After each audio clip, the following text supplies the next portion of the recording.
I am an artist. I just wanted to give a quick background. I'm an artist from the visual art department, so I don't know if any of you ever have taken any classes over there, but it's a great department. But I did study art, but at some point during my career, I worked in advertising. So I did have a moment of really focusing more on design. I was an art director in a big advertising firm in London, and that had a big influence on the work that I make still today.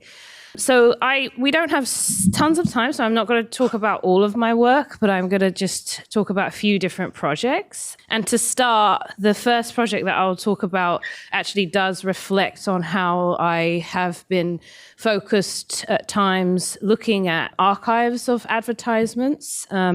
This project became an obsession for me when I was living in Detroit a few years ago, and I came across, Detroit is really famous for Ford. Everyone knows Ford cars.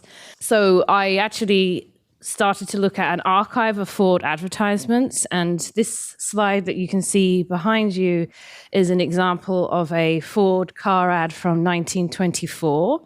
This archive was super fascinating to me because it actually was multiple representations of landscapes, which seems like, sure, that's obvious, but I actually thought about it as a kind of interesting relationship between this history of representing landscape in relation to a consumer product like a Ford car.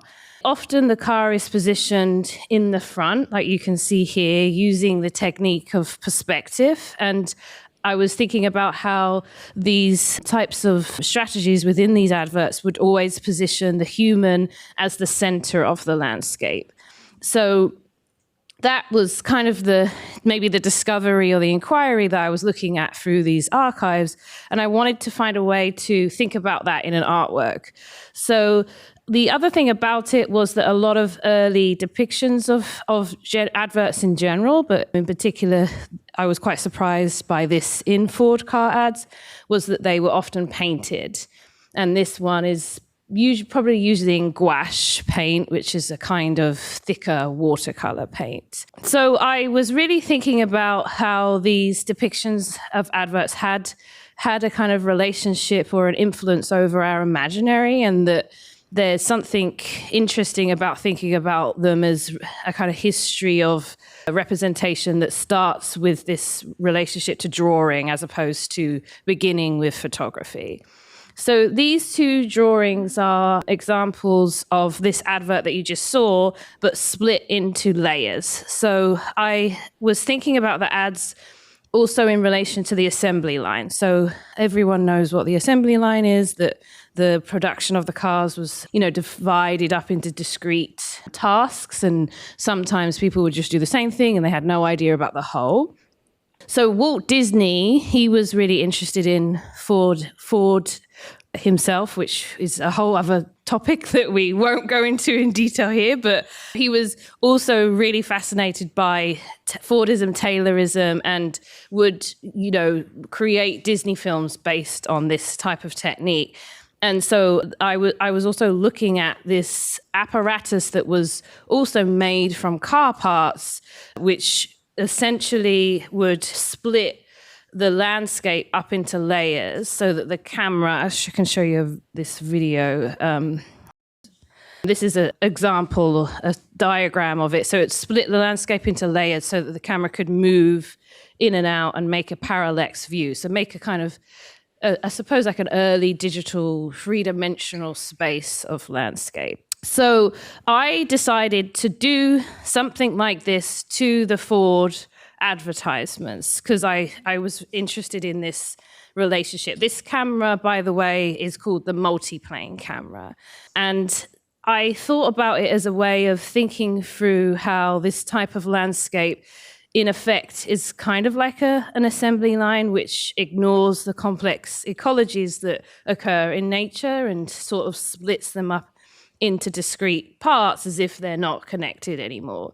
And I thought about this as like this relationship between the production of imagery and in our kind of like everyday and the production of our imagination, right? And how this type of fiction has an effect on the real. These depictions put humans at the center of land, and when split like this can justify extracting from it, as if land could be pulled apart into discrete parts.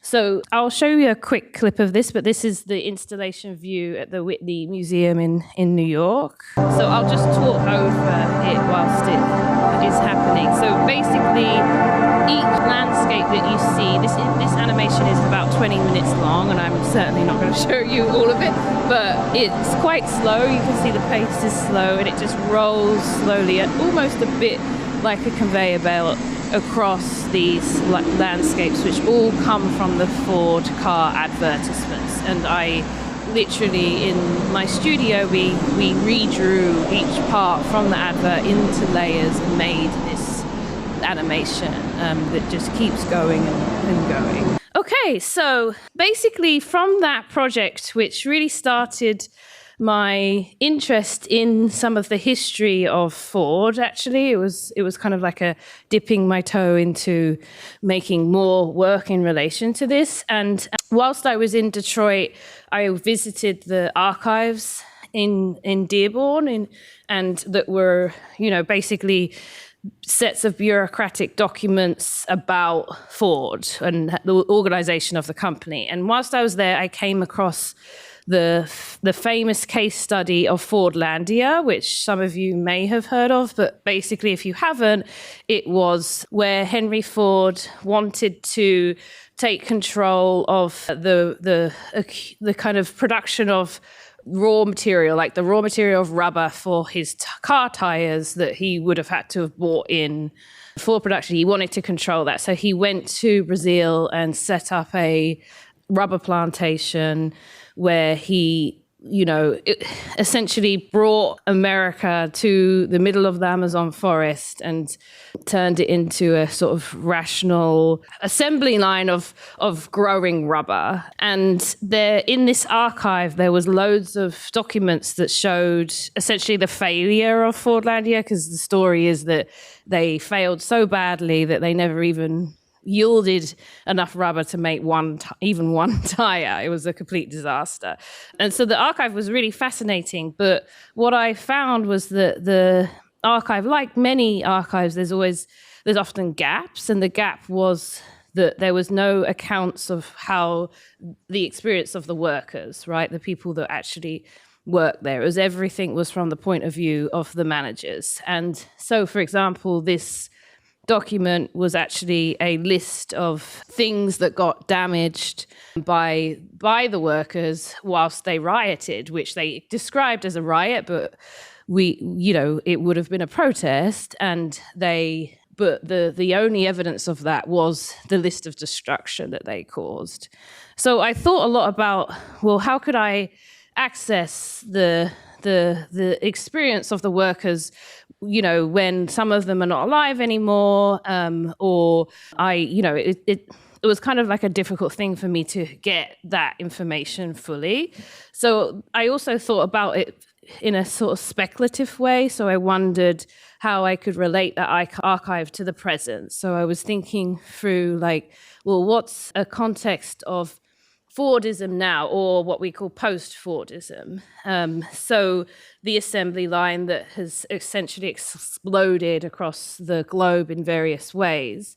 And at the time, rubber was a really big commodity. At the time of it was like 1930s, 1920s is when Fordlandia existed. And now the equivalent of rubber could be argued as data. Data is really big business now.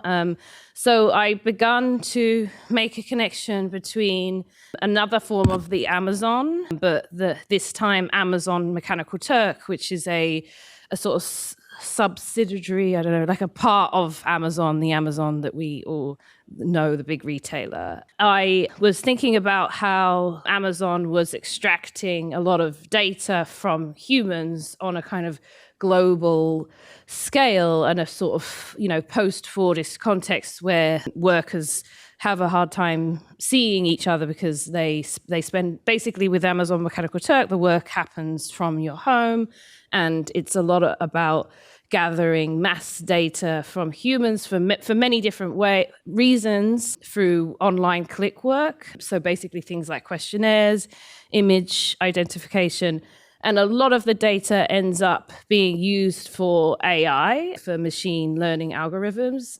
It's not the only thing it was used for, but it often is used for that. So at the beginning of the project, I did connect with Amazon Mechanical Turk workers through the site itself. And this is Mohammed Wajid, and this is a quote from him. "I work at home. During the daytime, I work in the living room, and during the evening and nights, I work laying on my bed. I just put my laptop beside me and sleep and wake up during nights just to check if there is any new work available.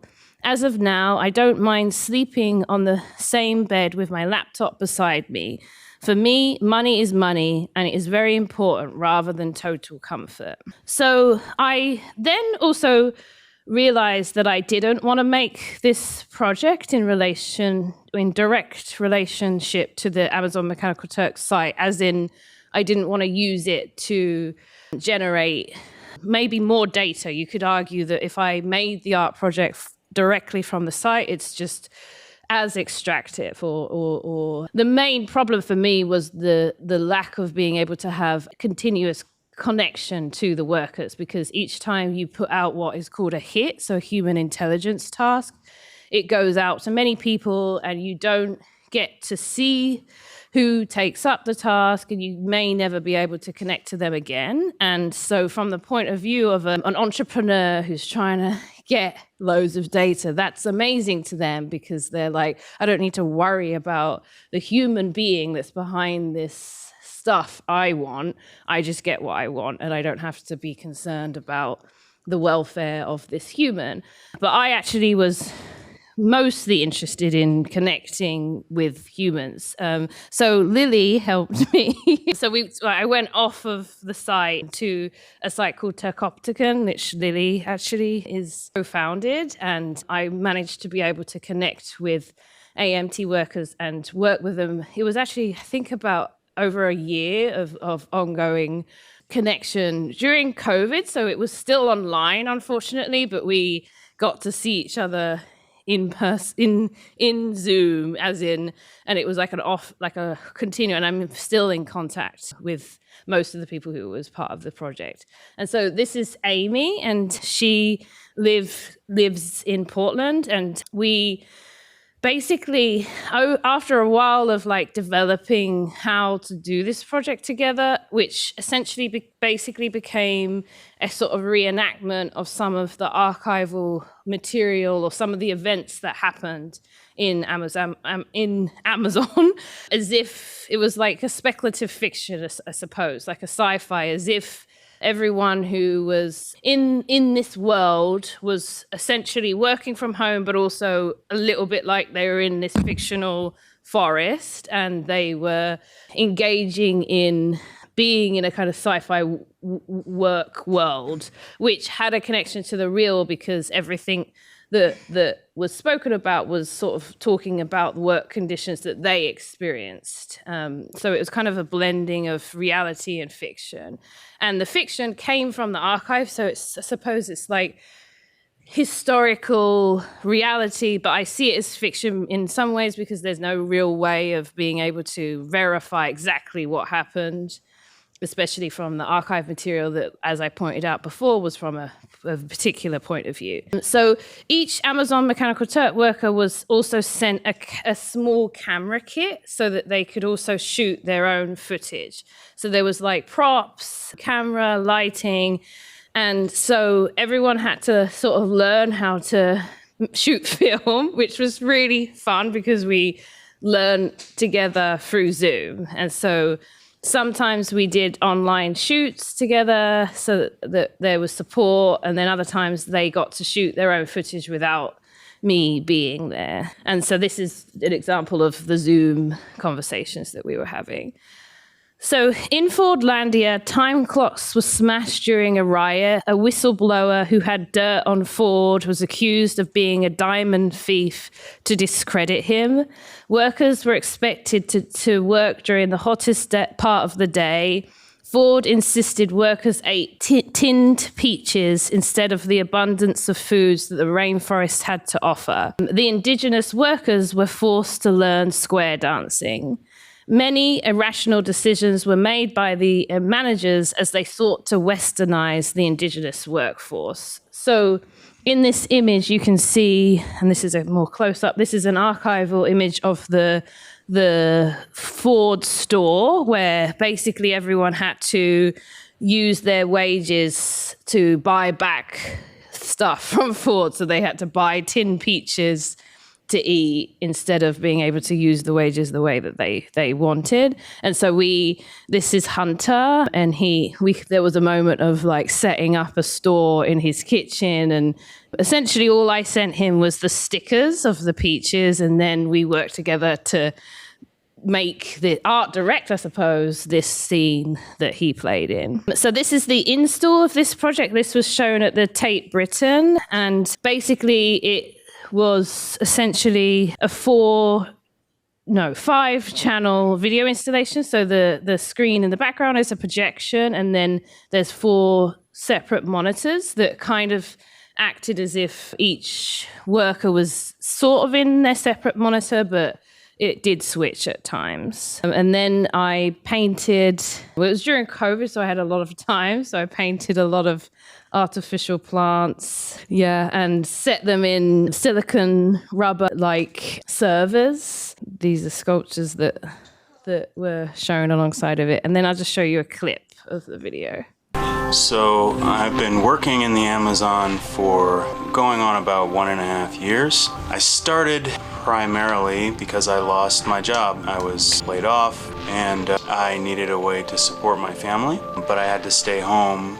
I had to stay home with my kids. I've been working on the Amazon for 6 years now. It's been working out pretty well for me, actually. I was searching and searching, trying to find work, trying to find a job in the Amazon, and I found this job, and it's actually pretty cool because I get to choose my own hours. I get to choose my own tasks. So like, if there's ever something I don't want to do, I just don't do it. It can be thankless, can be rewarding. By bringing back square dancing as well as other primarily Anglo-Saxon dances, we believe we may counteract the unwholesome influence of jazz on America. People will leave the dance halls and cabarets in droves to swing their partners round and round at liquor-free square dance clubs. Jazz is the cause of America's moral decay.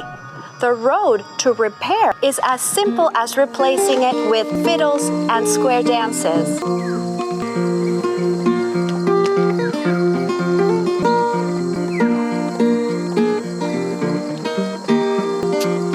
May I have this dance? I'll join hands in a circle left around the hall to that little old cabin in the lane. You're all going wrong, go back the other way to that little old cabin in the lane. Places all balance all in everybody swing to that little old cabin in the lane. To the left hand on your corner and your partner by the right, and your grand right and left half all around. First by your right hand and the next one by your left to that little old cabin in the lane. When you meet your partner, you make your homeward flight to that little old cabin in the lane. Little old cabin in the lane. Okay, so I won't talk super deep about this, but I also have a drawing practice, this is actually watercolor. So because of looking at a lot of archives of advertisements, and often redrawing them like the first animation that I showed, this series is based on also Ford ads, and it's a collage of many different adverts from different time periods. Some were watercolors in their original existence, others were digital or photographic, but I collapsed them all into this one large landscape painting. It's 4 by 7 feet wide, and it's meant to sort of, the idea was a bit like to do with this relationship between being at home working but the kind of contrast of the imagination of like being on an adventure and trying to find work, or the ideology of like having freedom, American dream and all of that stuff, and the contrast between those.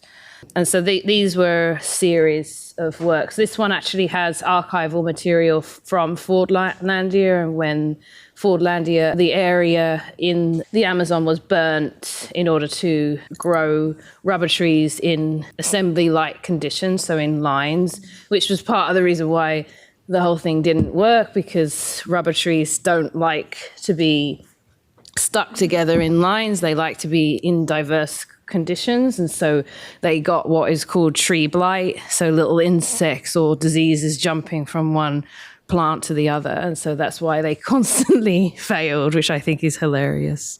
Not for the trees, but for Ford. So I just flick through these. And then the last one of this series that I did was a really, really long one. And so this is 35 feet and a half. It's called Horizon Grabber, which is the name of a Ford advert. They called the advert Horizon Grabber, which I thought was very apt for this. So it's sort of, again, like an assembly line of these landscapes, and it goes from night to day, and it also can be like shown in different corners and things.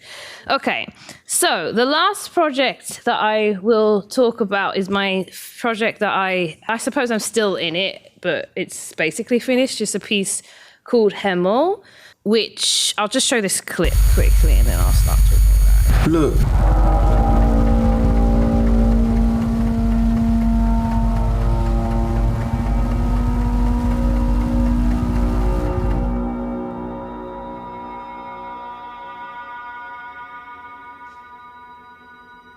Thinking back to when you were little, when you were growing up, there was nobody else quite like us two, really, especially around here. And you were probably the only black child at primary school.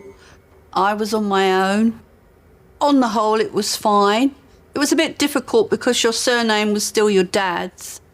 And I soon realised that that wasn't going to work because they could never pronounce it. So I'd got that sorted and I got that changed to me again. And there were one or two incidents, like you were playing out round Mum's because she just lived down the road, and there was some naughty boys that called you, and you came running in and told us. And your nan said something about, take no notice, they're just not very nice boys. But I don't think it affected you, really. You were very, very young. We never had any real problems. It was not a major thing where you felt like you didn't fit in. I don't know how you view it. Yeah, I mean, I had a good upbringing. It's just difficult to talk about, but it sometimes wasn't amazing Really? to be here. Yeah, because at the time there wasn't that many people of colour here, or black people, or it was very, very white, and sometimes people would make me feel like I didn't belong. Hemel is a nice place, but it also has Small town mentality. a little bit, yeah. I don't suppose I even thought about those things. Oh, don't be sad. I'm sorry. I didn't want to. Yeah, it's not. I had a good upbringing. You brought me up really well. Yeah. Yes. I think I. Oh, sorry. Actually, I'm sorry.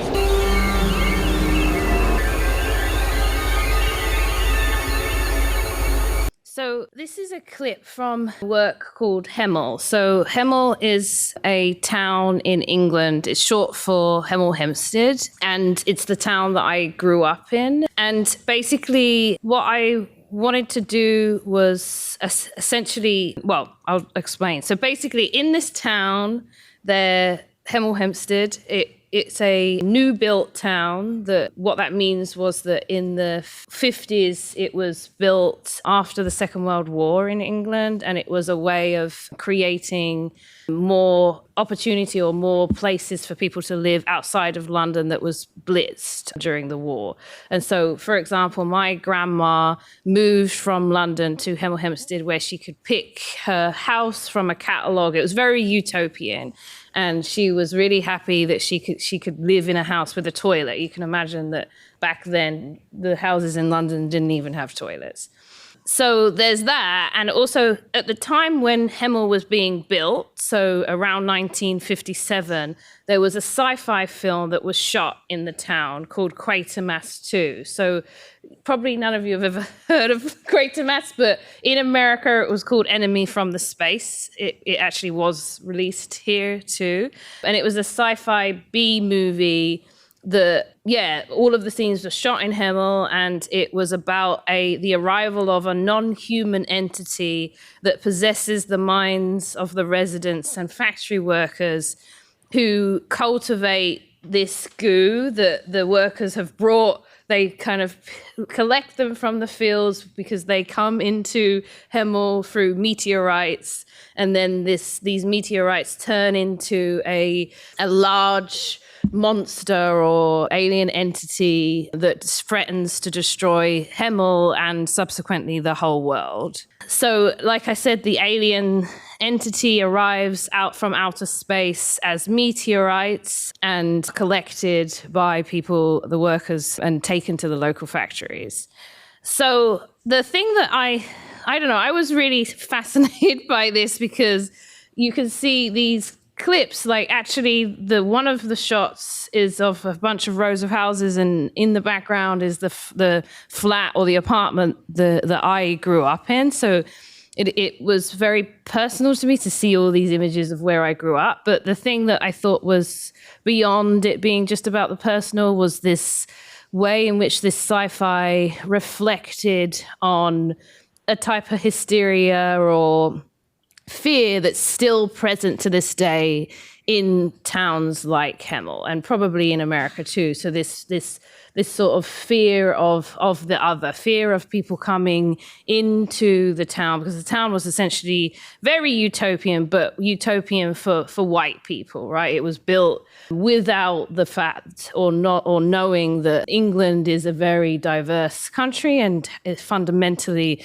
is built on, the empire was built on diversity. But this kind of doesn't, become part of the collective consciousness. It's more about, well, this town used to be nice, and now the design of it is lost its allure. So that's why in the clip that you saw was a lot of to let signs downtown. There's a lot of degradation in the town, and people blame immigration essentially on that. So I wanted to make a video that essentially takes on this fiction as a kind of blurring of fiction and reality. So it takes the fiction on as a possibility of truth, if that makes any sense. So I weave the fiction through this film that is shot on 16 millimeter. 16 millimeter was the way that Quatermass was originally shot. And as I play the protagonist, so I play the detective who is Dr. Quatermass, and I go back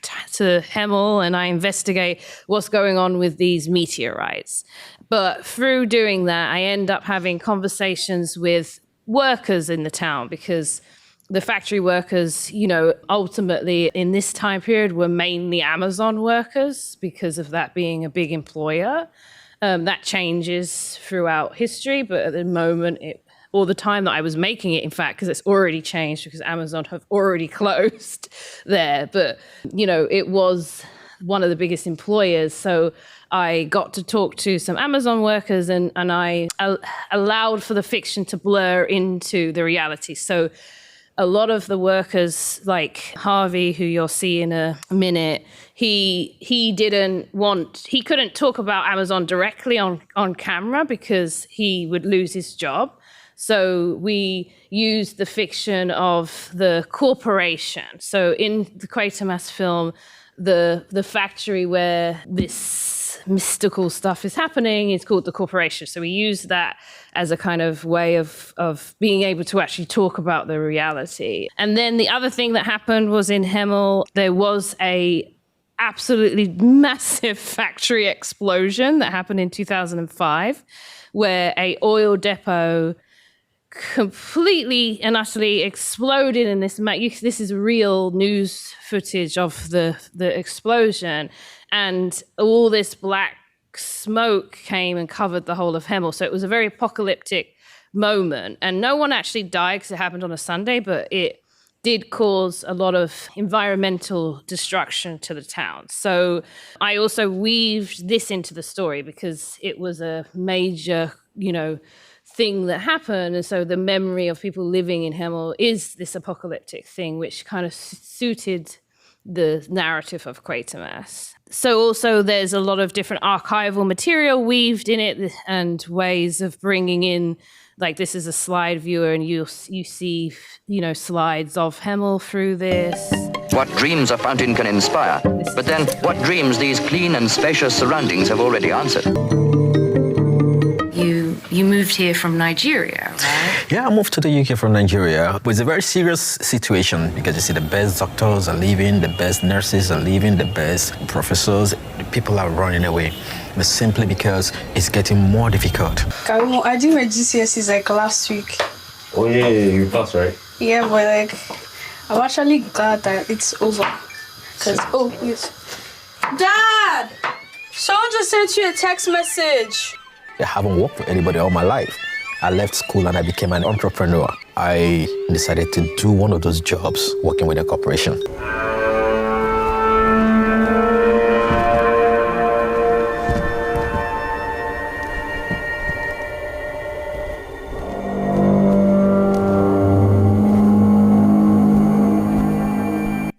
So you can see from that clip, just keep going, is that was Stan, and he was telling, kind of the reality of what he had done and why he had come to England, and that he couldn't get work, so he ended up working for Amazon. But as I said, we substituted it for this corporation that was picking the meteorites from the field. But I think I have to stop, but I'll just get to the last clips. We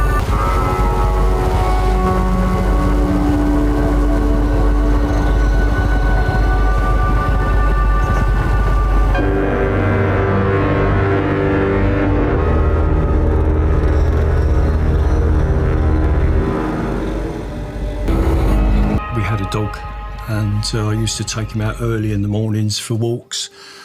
I'd sometimes meet up with some other lady walking her dog. As we was walking around, we noticed there was quite a strong smell of fuel in the park and thought no more of it, really. And then roughly 2 weeks afterwards, the explosion happened. The force of the explosion was so huge, it come up and then just crashed down. People living nearly 100 miles away from Hemel Hempstead reported hearing the blast. Dense, oily fireballs billowed into the night sky. There were suspicions this might have been some kind of attack, but police are almost certain this was a very serious industrial accident. Okay, I'll stop now. And you can, this is the installation view of the piece in Toronto. So you can ask me questions if you want. Thank you. It's really hard. Do we have any questions? I'm just curious, is this available to watch in full anywhere here? It's not online, but I can share it with you if you email. I'm very interested. Okay. It might get screened at some point at UCSD. We're trying to figure that out. So, yeah. I went over here. So I was curious, since the explosion happened so long ago, how'd you make it look so good and get such a good angle on it? We actually reshot film.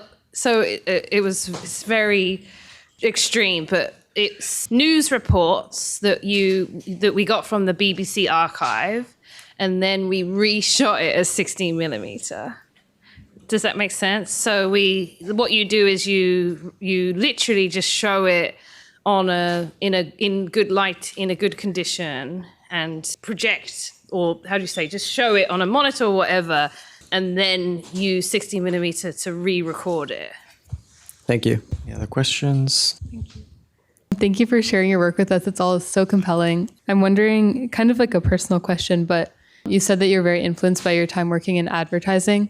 And I'm wondering how you developed like a critical lens on that work, because I can imagine it's not an environment that's necessarily conducive to that. No, so, not yeah, at I'm wondering all. like maybe you came in That's with a great that, question. Yeah. Well, wow, it's a really good question. So I studied fine art before at Central St. Martin's. So I already had a critical lens from there. But at the same time, as is my life, I always am like, I'm critical, but I need a job because I don't have any money. And like at the time this is a long story, but personally, I had to move back to Hemel because I had no money. And I was like, what am I going to do? I can't be an artist. It seemed crazy at the time. This was back in 2006, and I just had no idea how I would be an artist. So I took a job as a receptionist in an advertising firm, and that was good because I could still do my work and on the side. But I started to date a guy on the creative floor, and I could see that it was something that I could do. And so I asked for an internship there.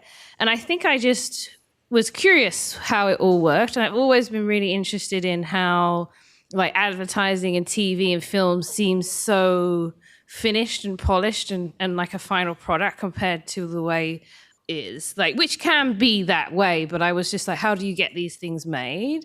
And so it was actually a great experience to be inside of the thing that maybe I ultimately was going to end up critiquing, because I already had an interest in how to make work in relation to the culture industry, because Central St. Martin's has a history of that. Like, do you know that art school in London? Yeah, it already was like about not just art for art's sake, but how do you look at design, look at films, look at all the stuff, the things that media, stuff that surround us and have such a power over us. Like, can you make art that engages in that or somehow critiques it or just makes it not normal in some way? So anyway, for a while, I really did just buy into it. I was like, oh my God, this is the best job ever. Like, my job was to draw ideas all day, every day, and I loved it.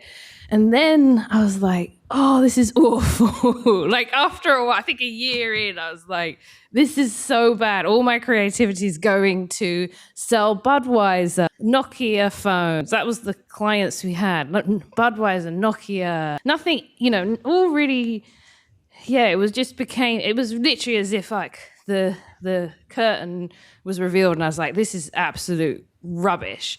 And also because my mentor was always like, don't listen to the brief, don't do because you get the briefs would say target market, age, even race, all of this stuff, which I was like, oh my God. And so I would ignore it. But then in the end, they would find a way to tailor it back to it, So anyway, I self-sabotaged myself, so I got laid off. Any more questions? We have time? Okay.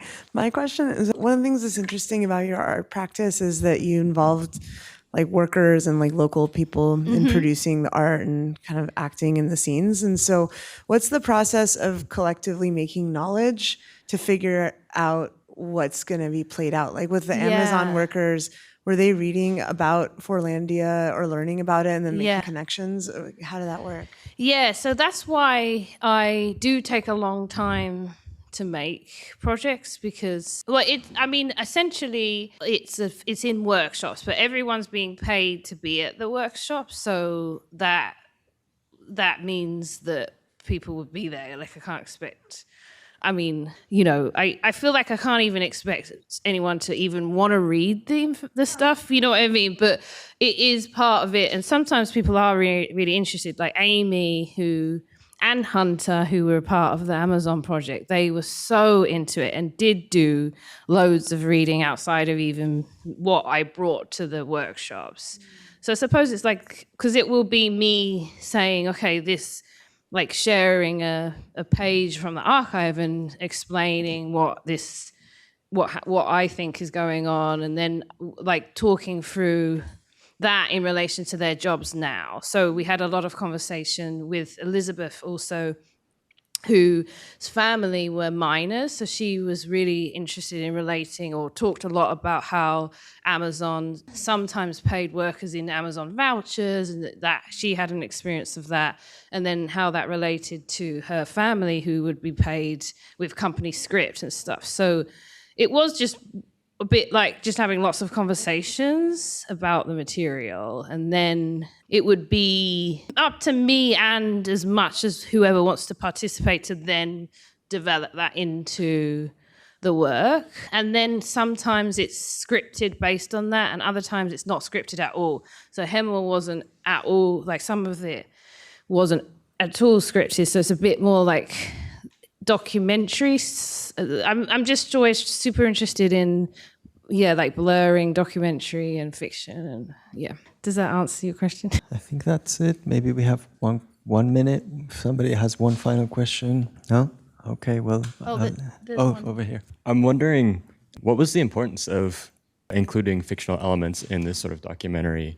Well, that's such a good question. And I'm literally doing a grad course right now called Fact and Fiction, and we're talking about that very thing. Like, why is that interesting to do, or why is that important? And so for me, it's been a long journey of like reading post-colonial theory and different things that have like challenged me as what's my power structure in the situation I'm in, and how dare I just point a camera at someone and expect them to tell the world their life story? And even if I do that, how much